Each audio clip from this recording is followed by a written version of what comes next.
ጠባብና narrow minded and venomous people jedhanii ጠባብና እንደ ተሊላ አይነት ያሉ መርዛማ ሰዎችን ከአየር መንገዱ ማስወገድ አለብን። namoonni baay'eenis dhuunfaatti kan isaan naan jedhani warra nama Oromoon keessaa jechuudha. Oromoon nun bushuudha. Neefi baay'inni hojjetaa daandii qilleensa Itoophiyaa % 80 namoota naannoo 3 irraa dhufan duwwaadha waan ta'eef yuuniyeeni ennaan ijoollee Oromoo 8 godhe 9 godhe naqee kun immooraalidha. Bara Haayile Sillaaseetii jalqabanii daandii qilleensa Itoophiyaa seenanii sammuun isaanii kolaafameera. Sammuu eenyummaa isaaniitti amanuu qaban. Afaan Oromootu sittaa saaranii gaafa namni dhufee dudduuba isaanii irraan darbu gaaddidduu mannaa argan sagalee gadi buusu. Bara wayyaanee ati Oromoodhaa kanaa sanaa jedhamanii namoonni ari'aman hedduutu ture. Sababoota garaagaraan namoota ari'amanii daataan ilaalamuu danda'a namoota 200 ol hojjetee deebifneerra. Taliilaani ilaalcha siyaasaa shanee geggeessuudhaafiti kara Jawaar Mohaammed daandii qilleensa Itoophiyaa seenee jedhaniiti miidiyaa irratti ba'anii olola isaan irratti oofaa turan. Achi intalli tokko kaatee mamaraatee afaan hundumtuu dhaga'uun haasa'e malee naan jette. Achi booddee maal jechuudha afaan Amaaraan gaafa haasofte eenyu si eeyyamee afaan hojii daandii qilleensa Itoophiyaa afaan Ingiliffaati. Si eeyyama maalii qabdaa dubbichi jeequmsatti jijjiirame walga'icha addaan citee dhiisee hin ba'e. Naannoo boolee kanatti gara iddoo afuriitti namootaan eenyummaa isaanii hin beekneen doorsisni irra ga'eera. Eenyummaa ituuti na gaafatte hin beekan. Yeroo ta'e nama 3 taanee mana nyaataa hibredhamu keessattuu taa'irru bakka harka dhiqachuu dhaqeetti dhufanii itu namni biraanii harka dhiqachuuf hin seenne ta'eeti balaayyuu narraan geessuu danda'u turanii.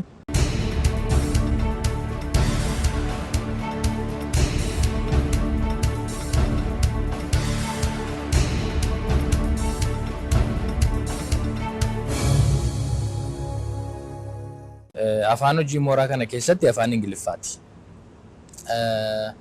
Afaan Ingiliffaan alatti yeroo baay'ee afaan dubbatamu afaan Amaariffaati. Egaa seera irratti kan barreeffame Ingiliffadhamee Ingiliffaan ala afaan biraan dubbatamuu danda'a taanaan afaan Oromoos, afaan Gumuzis, afaan Sumaalees qixaa fooyyessamee dubbatamuu qaba jedhee namana. Ani immoo Waaqayyotu Oromoo godhee na uumee filadhee miti kanan Oromoo ta'e wanta Waaqayyo naa kenne sanatti immoo ittiin gammada, ittiin nan boona, sana immoo kanan ittiin agarsiisu. Obboloota koo afaan Oromoo dubbachuu danda'anii eessatti iyyuu haa ta'u, eessatti walgahii irrattis haa ta'u, nama afaan Oromoo dubbachuu danda'u Amaariffas haa ta'u Ingiliffatti haasa'u afaan Oromoo ni dubbisa. Kun immoo hojjettoota daandii qilleensa Itoophiyaa keessa jiran baay'eedhaafis fakkeenya gaarii ta'eera jedhee yaada. Sababiin isaa namoonni keenya tokko tokko keessumaa kan bara Haayile Sillaaseetii jalqabanii daandii qilleensa Itoophiyaa seenanii sammuun isaanii kolaafameera. Sammuu eenyummaa isaaniitti amanuu qaban. Afaan Oromootu sittaa saaranii gaafa namni dhufee dudduuba isaanii irraan darbu gaaddidduu mannaa argan sagalee gadi buusu. Yookaan Amaariffatti jijjiiru. Nan kolfan namoota akka kanaatti. Kan nun jirru waan Oromiyaa magaalaa Finfinnee keessa tokkoffaa biyya abbaa koo keessan jira. Dabalatas immoo daandiin qilleensa Itoophiyaa seera cabseera yoo jedhame kan inni seera cabsu afaan Oromoo haasa'uu isaa qofa miti. Amaariffaa haasa'uun seera cabsa. Kanaaf walqixxummaa afaanii mirkaneessuudhaafis jaalalaa fi kabajanii eenyummaa koof qabu agarsiisuudhaafis dhugaadhaa eessatti iyyuu afaan koo fayyadamuutti carraa argame hundumaatti gara duddubaatti hin jedhu sun garuu akkuma sila jedhee na argaa jechuuf ituu hin ta'in ofitti hin qaanoo yoomiyyuu jechuudha. Aadaa nuun dhiisuu qabnu gabaabsee kanan jedhu namni keenyi gaafa jiru waliin himu gaafa du'u immoo walii boo'uutu tokkoffaadha. Al tokko tokko gaafa hin taa'e ilaalu waa walii boo'uuf uumamne natti fakkaata waa wal gargaaruuf uumamne tu hin ta'in. Kanaaf ergi waraabessi darbee sareen dutti akka nutti hin taanetti namni ituu inni lubbuun jiru eenyuuf iyyuu haa ta'u eenyu wal bira dhaabbannu walaa tumsinu namni du'ennaan hin du'edha lama hin jiraatamuun jedha. Amma siyaasa biyya keenya argaartanii waan baay'een isaa siyaasa bakkee jiru wajjiniin wal fakkaata. Dhugaa dubbachuudhaafi dubbii kana qolaa baasii dubbadhu yoo naan jette namoonni baay'eenis dhuunfaatti kan isaan naan jedhani warra nama Oromoon keessaa jechuudha. Oromoon nun bushuudha. Asitti immoo gaafa bulchaa taatee filamtu qomoon kee ilaalamee amantiin kee ilaalamee miti. Ati hojjetaa daandii qilleensa Itoophiyaati bushuu foo hin dandeessaa jedhameeti malee. Ulaagaan isa sanadha. Ulaagaan isa sanadha. Ulaagaa sana guutee dhufeeni hojiiwwan an hojjedhu kun hundumtisaayyuu kan marrumaan isaan bobeessu maaliifi kufaatii koo arguu barbaadu turan.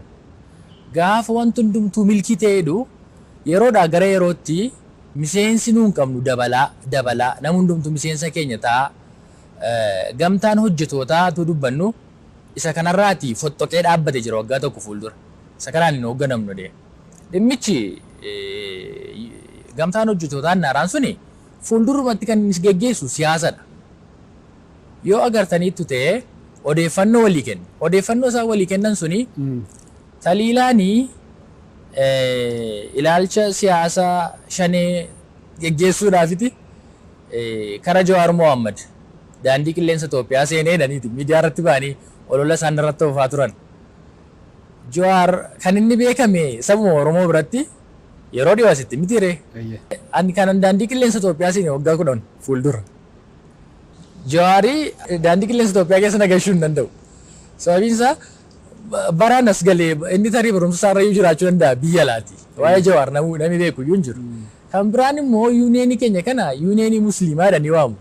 Na ajaa'ibanaan waajjira mootummaatti waamameenni ati dhimuma kanaaf ittee warra yeroo waan taataniif tu dubbannu warra yeroo naan jedhu.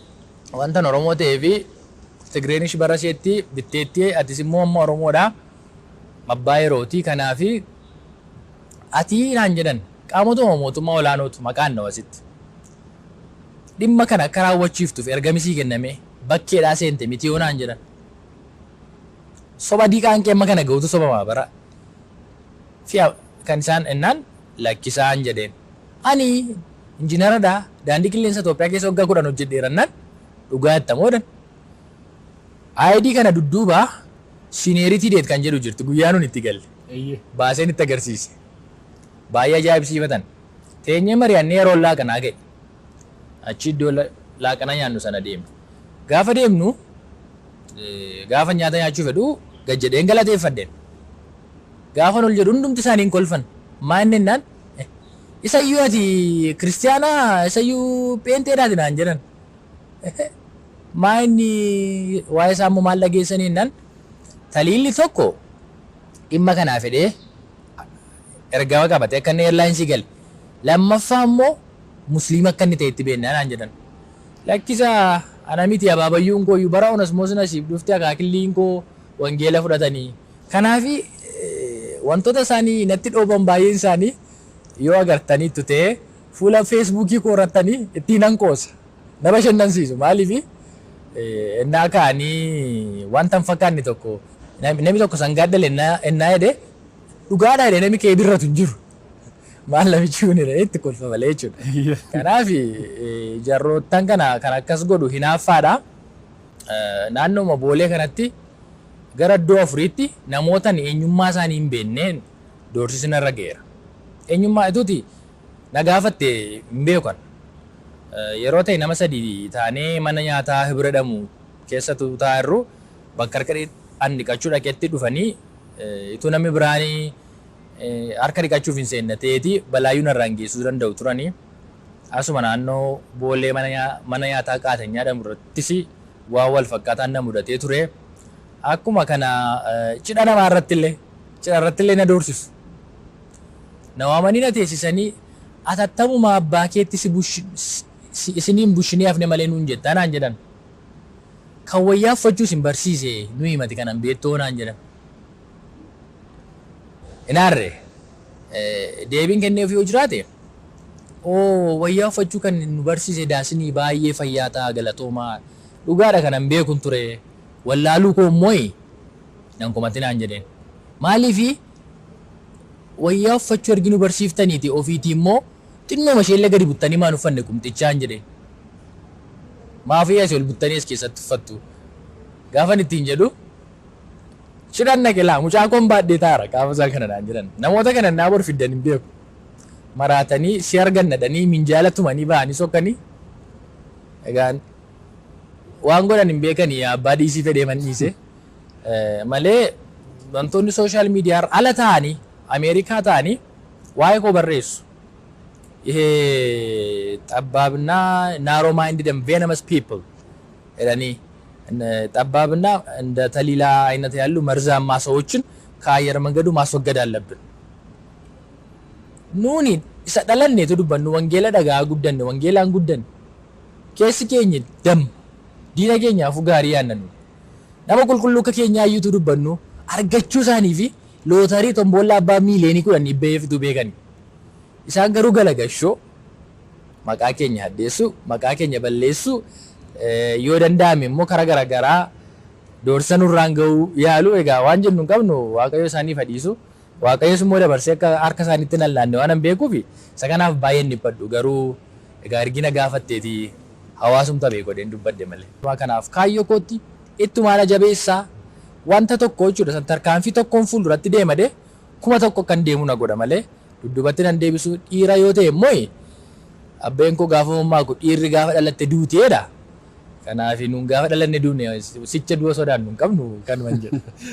Yommuu jalqabu kiiloomeetirii 515 achirraatii dhufee nama as mana barumsaa liiseettan baradhe isattan baradhe hojjetaa 16 hoogganuu danda'uun koo dandeettii koome. Kun oolmaa waaqayyo naa wali keessaa tokkodha. Amma kana immoo geggeessee fidee waaqayyo akka inni karaatti nan hambifne guutummaadhumatti nan amana.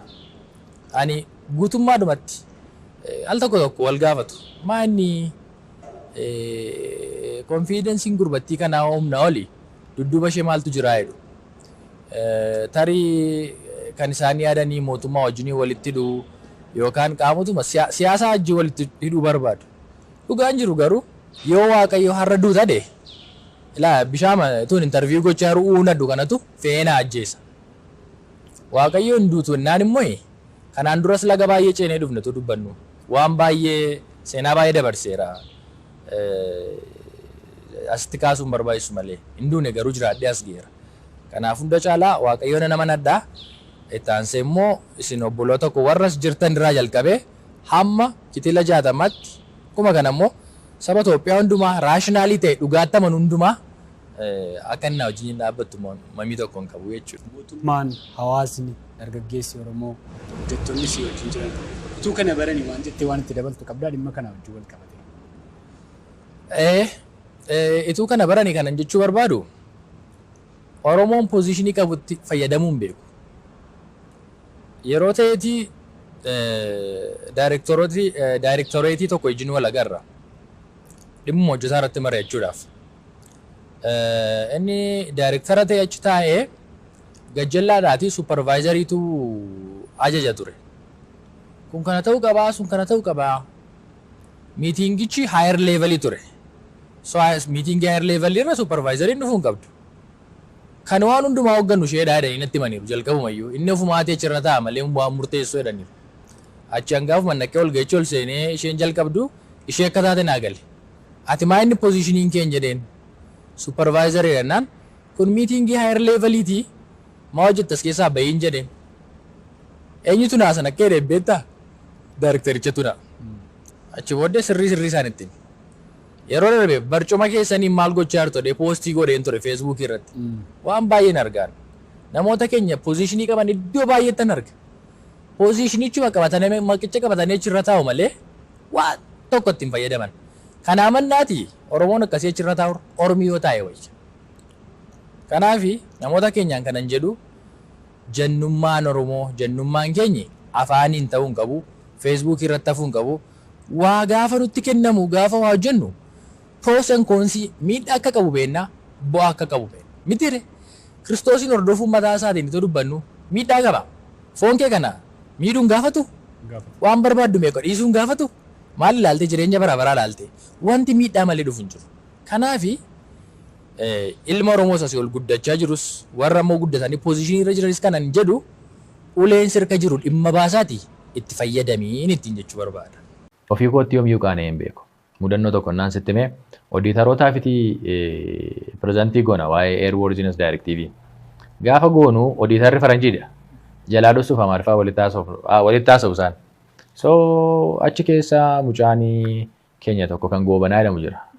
So waa odiitara jalaati wanti kun akkasiilaa innee gaafa jalaa milissuu barbaannu goobe akkasii jedheen gaafadhe afaan Oromoon. Kana guutuu MD'n hoogganaa hundumtuu guutee taa'eera. achi intalli tokko kaatee mamaraattee afaan hundumtuu dhaga'uun haasa'e malee naan jette. Achi booddee maal jechuudha afaan Amaaraan gaafa haasofte eenyu si eeyyame afaan hojii daandii qilleensa Itoophiyaa afaan Ingiliffaati. So si eeyyama maalii qabdaa dubbichi jeequmsatti jijjiirame walga'icha addaan citee dhiisee hin ba'e. Achi hooggantoonni komoo hojiitti waan hanqaxalee ta'e baay'ee na jaallatu gadi ba'anii na tasgabbeessanii nama tokko fettee kun daandii qilleensa Itoophiyaati. Daandii qilleensa Itoophiyaa feelii gochuun qabu. Kanaaf isheen dogoggorteetti. Akkas naan jedhanii na tasgabbeessanii gadi ba'ee fuula koo dhiqadhee maal jedhee tasgabbaa'een. Faranjoonni maayinni maal tumame taliilaa innaan inni dhossuu isaan nannee ishuu teeknikaalii miti ishuu afaaniiti. Ani akkas ennaanii kanaan ibsettee ani immoo afaan koo baay'een jaalladhaa ennaan isaanuun kolfanii. So findingiin sun haala ajaa'ibsiisaa ta'anii with zero findingidha kan inni dhume appreciationidha. Hojii gaarii hojjetanii ajaa'ibsiifannaadha kan inni dhume. Sana booddee dubartii isheen akka kana na gootes dugda duubaan dhuftee guyyaa biraa taliila nabbeen koo Oromoodhaamii ani mucaa Kiristoosiimii kana sana itti waan baay'ee ennaan yoo barbaadde abbeen keessa Amaara ta'u Tigree ta'u waan na ilaallatu hin qabu. An nama namatti hin beekaa. Amantiin keessa barbaade Musliima ta'u waaqeffataa ta'ii Ortodoksii ta'e waan na ilaallatu hin qabu. Garuu Oromoo mataateeyyuu Oromoof Oromummaatti bu'uu hin dandeessu. Hunduu bakka isaatti kabajee jiraachuu qaba. Anaa qomoo biraatti bu'uun argitee beektaa Amaariffa yeroo isa walitti haasoftan maaliin jedhanii lafa eenyurra jirta dachee eenyurra jirta. Afaan Oromoon waa'ee hojii gaafachuun kun amma kanatti dhukkubsachuun dhuguma mucaa Kiristoos yoo taate jibba kana jalqaba of keessaa buqqisi natti buutuu hin ta'in fayyina kee irratti hojjedhu jennaan tole lammuutti hin deebi'ete sana booddee mooraa sana keessatti gamaa gamanatti afaan Oromoo haasa'uun baratamaa ta'e dur namni keenya afaan Oromoo yeroo haasa'u nama laallataan ni haasa'u si hafaa dhufe so kunillee injifannoo guddaa dhedhee yaada. Egaa kan biraan immoo yeroon gamtaa hojjetoota buleessa daandii qilleensa Itoophiyaa ta'e waggaa 3 hojjechaa ture. Wantoota saba kana fayyadu jedhaman hedduu hojjedheera. Wantoota hojjetaa daandii qilleensa Itoophiyaa fayyadu baay'ee hojjedheera. Wantoota dhaabbata koo ani baay'ee jaalladhu daandii qilleensa Itoophiyaa fayyadu baay'ee hojjedheera. Akkuma kana biyya koo mootummaa kanas hin fayyada waan ta'u baay'ee hojjedheera. Dhuma irratti kanan ittiin boonu yoo jiraate gaafani hooggansi koo waggaa 5 ture. Ani hojjedhee fixe fiigicha koo raawwadheera gaafan jedhu ijoollee guddisaan ture. Kanaaf gara ijoollee 13 guddisee achi keessaa baay'inaan gara 9 kan ta'an ijoollee keenyadha. Namoonni baay'inni isaan naqeequu danda'u. Qeeqa sana kanan hin fudhannee fi baay'inni hojjetaa daandii qilleensa Itoophiyaa 80% namoota naannoo 3 irraa dhufan duwwaadha waan ta'eef yuuniyeeni ennaan ijoollee Oromoo 8 godhe 9 godhe naqeequun immooraalidha. Nama jalaa fudhanii akeekan isaaf malee anaan miti. Gaafa isaan sana sirreessan kanan sirreessa. Sana qofaatu hin taane lafa hojjetaan daandii qilleensa Itoophiyaa hundumtuu wal gaheetti kanan aboo dabarseef baalliidhaan ture sirna gadaan ture. Sanyiidhaaf. Sanyiifidha. Mucaa sanarraa fuudheef kanan dabarsee fi baallii sirna gadaa baalliidhaan walii dabarsu mitiire baalliidhaan ture kanan dabarsee fi so sirna gadaa sana saba sanatti agarsiisuun keenya wanta sana gochuun keenyi yeroo jalqabaafis waan ta'eef sunillee baay'ee na boonsa. Egaa hamma biyya kana keessatti wanta gaggaariidha jedhamu tarii namoota ari'amanii eenyummaa isaaniin bara wayyaanee ati Oromoodhaa kanaa sanaa jedhamanii namoonni ari'aman hedduutu ture. Sababoota garaagaraan namoota ari'amanii daataan ilaalamuu danda'a namoota 200 ol hojiitti deebifneerra. Kun immoo anatu deebise jechuu qofaatu hin taane dhugaadhumatti muummee ministeerarraa jalqabee hamma dakaatti harka lafa jalaanuu haa ta'u kana gochuu keenyaaf gargaarsi jabaan nuu godhamaa tureera. So walumaan taanee dhaabbachuudhaani kanas milkeessineerra. Egaa ammaaf kana yaadadhu kanuma isa kaan immoo tarii warra naqee kan isa warra nagalateeffatanii obboloota fayyadamtoota dhimma kana ta'anii yoo gaafatte immoo bal'aatti argachuu dandeessa deeni amana. Kanaaf ammuma kana yoon jedheen gahu. Egaa mana koo kanas immoo shugguxii hidhatanii meeshaa guutuu hidhatanii dhufanii seenanii ijoolleen itti iyyite. Ijoolleen itti iyyite iyyuu hin baqanne isaan kooranii dhuma konkolaataa kaawwatanii immoo sokkaniiru. So maalatu dhufu? Wanti isaanatu dhufan as keessaati konkolaataa isaan qabatanii dhufan konkolaataa xinnoodha. Itoo mallee konkolaataa fooyya'aa ta'eeti soofaa hatu itti yookaan waan ta'eetu itti mitiire. Kanaaf balaawwan gurguddaatu ture. Waaqayyoos baay'ee na eege. Dhugaadhumatti ani nama dinagdeeti. Garuu sobimmoo hin barbaachisu waan ta'eef karaa mootummaallee federaal poolisii irraa jalqabee eegumsa guddaa naa gochaa turaniiru. Sababiin isaa hojiin hojjedhu dhugaa waan ta'eef hamma yoo barbaachisaa ta'e nama siiramanna jechuutti yoo barbaachisaa ta'e meeshaa siidaan nama jechuutti tumsi karaa mootummaa tures jabaa ture. Isa kanaafis immoo guddisee mootummaas galateeffachuun barbaada. Hunda caalaa garuu egaa yoo waaqayyo mooraan eegu ta'edha macaafa qulqulluun. Hedduun akkasumaan dhamaa bulteedha miti jedhe. Hunda caalaa kanaan guddisee galateeffachuu barbaadu immoo waaqayyoodha. Waaqayyo alfaatu inni bara baraan ajajamu jechuun barbaada. Egaa hunduma isaarraayyuu baga waaqayyo si oolchee guyyaa gammachuu kan immoo guyyaa gooftaa Yesuus Kiristoos itti arfii du'aa injifatee ka'ee waliin mana kee teenye akka TV mo'aatti yeroo kabajnu nutillee nutti tola. Maaliif yeroo hojii gaarii haga kana gahu akka biyyaatti akka addunyaatti sochootee hojjettu qormaatileen keellee haguma sana ulfaataa deemu ta'ee fi miira namaattis waan bu'uudha nama dhukkuba. Egaa hundumti isaayyuu baga darbee jenna. Waggaa meeqa turte jechuudha daandii xiyyaaraa Itoophiyaa keessa walumaa gala kan Finfinnee? Waliigala ani bara umurii koo gaan tilmaaminaa malee yuunivarsiitiidha akkan eebbifameen daandii qilleensa Itoophiyaan seene 2002 seene daandii qilleensa Itoophiyaa.